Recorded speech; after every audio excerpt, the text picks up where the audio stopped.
So continuing along the lines of talking about girls and guys, I wanted to share a couple thoughts on dating, especially since today is Valentine's Day. I thought it would be good to kind of give some biblical principles for what God thinks about dating. And it's interesting. Nowhere in the Bible is the word dating used.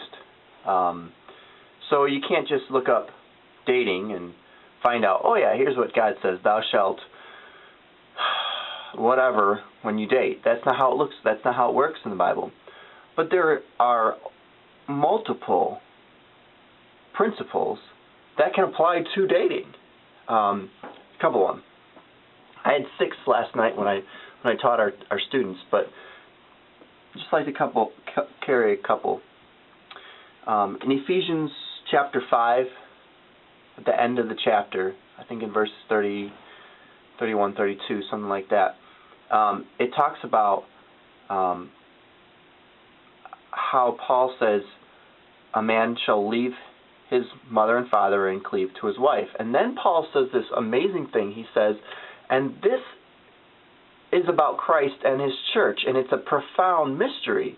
He's like, he's talking about marriage, clipping along, and like, all of a sudden he's like, marriage is about Christ and his church. So first thing, if you're going to consider dating, if you're going to consider a relationship with the opposite sex,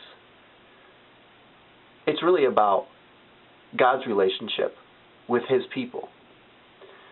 And God created marriage to be a picture of Christ with his church. He didn't create marriage just for us. He created marriage to show Jesus Christ and his deep, forever love for his people, for his church. So when you date, don't think of marriage, don't think of it as, well, I'm just here for fun. I'm just going to, have my fun and get my kicks on and, whatever, no big deal. No. Dating and ultimately marriage is about eternity. And it's about a pattern that God set up in Christ.